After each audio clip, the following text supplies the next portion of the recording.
নমস্কার বন্ধুরা, চলে এসেছি আজকে একটা নতুন ব্লগ নিয়ে। আজকে সকাল সকাল বাড়িতে মোচা রান্না হয়েছে, তাই জন্য শাশুড়ি মা বেশ ভালো করে মোচাটা ছাড়িয়ে নিচ্ছে।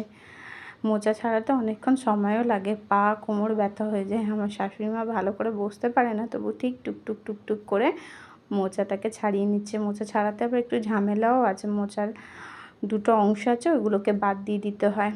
দেখুন কীরকম করে ছাড়িয়ে দিচ্ছে আমার শাশুড়ি মা। মোচাগুলো ছাড়ানো হয়ে গেলে তারপরে নিজে সবজি কেটে মোচা কেটে রান্না করবে। পুরোটাই উনি একা করেছেন, সকালের রান্নাটা উনিই সামলান, আমাকে কিছু দেখতে হয় না।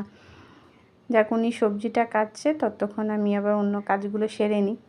মোচাগুলো ধরে ধরে আস্তে আস্তে আস্তে আস্তে সব কেটে নেন এবং আলু দিয়ে বেগুন দিয়ে করেছে। আজকে ছোলা ভেজানো হয়নি, তাই জন্য শাশুড়ি মা কী করেছেন, ছোলাটাকে বেশ কাঁচা বের করে সেটাকে প্রেশারে অনেকগুলো সিটি মেরে দিয়েছে। একদম সিদ্ধ হয়ে গেছে ছোলাটা, ভালোই হয়েছে খেতে।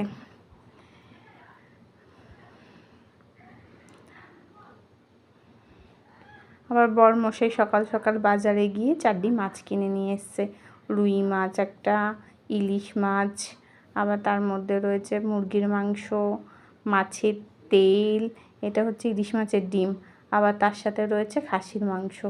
কোনটা খাবে? আমি অবশ্য খাসির মাংস খাই না আর মাছও খাই না, মুরগির মাংসটা আমার জন্যই এনেছে। আর তেলটা, মাছের তেলটা আমার ছেলে খেতে খুব ভালোবাসে, আর ইলিশ মাছটা আমার বরমশাই খেতে ভালোবাসে, তাই জন্যেই সব মাছ নিয়ে এসছে।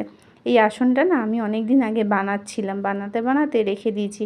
এই আসনটা আনারসের চোখ বলা হয়। আমি আসনটা কমপ্লিট করব। বিকেলবেলা ছেলেটা খুব খেতে চাইছে, তাই জন্য একটু আলুর কাটলেট বানিয়ে নিচ্ছি। আলুর কাটলেট বলবো না, আলু সিদ্ধ করে একটু পকোড়ার মতন বড়া করে দিচ্ছি।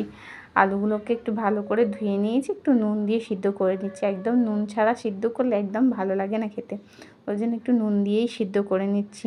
আলুটা ততক্ষণ সিদ্ধ হোক, আমি এদিকে কিছুটা বিস্কুট গুঁড়ো বের করে রাখি, আর হচ্ছে তোমার কর্নফ্লাওয়ার বের করে রাখি। কর্নফ্লাওয়ার একটুখানি আছে, যা আছে তাই একটু গুলে টুলে দিই।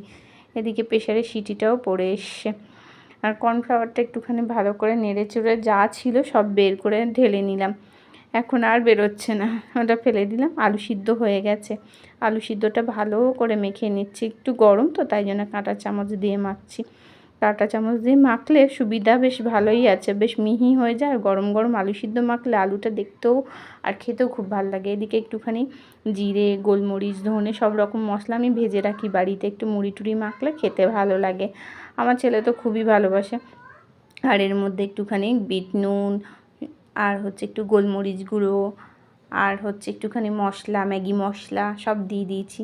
আর একটু টমেটোর সসও দিয়ে দিয়েছি, টমেটোর বদলে।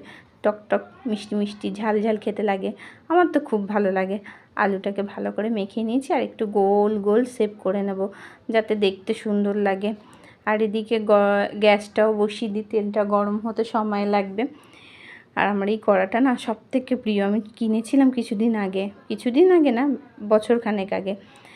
100 টাকা দাম নিয়েছিল, আর এত ভালো ভাজার জন্যে আমি যাবতীয় সব কিছু এতে ভাজি। আর গোল গোল করে কেটে রেখেছিলাম কাটলেটের, এটা বিস্কুট গুঁড়ো ভালো করে মাখিয়ে নিচ্ছি, দিয়ে একটুখানি কর্নফ্লাওয়ারে ভালো করে চুবিয়ে নিয়ে আবার একবার মাখিয়ে কড়াতে ছাড়বো।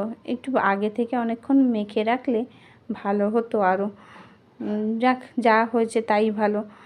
কারণ বাড়িতে বাচ্চা থাকলে সবাই জানেন, বাচ্চারা কি যে খেতে চাইবে, কখন যে খেতে চাইবে বলে বোঝাতে পারবো না। আর বাইরের খাবার তোকে কিছু দিই না, যা পারি চেষ্টা করি, যতটা চেষ্টা করি বাড়িতে বানিয়ে বানিয়ে দিতে।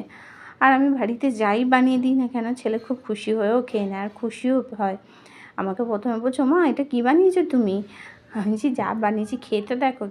তারপর ও খেতে দিয়েছিলাম যখন, ও তো খেতে দেখে খুবই সুন্দর বলছে, মা খুব ভালো হয়েছে।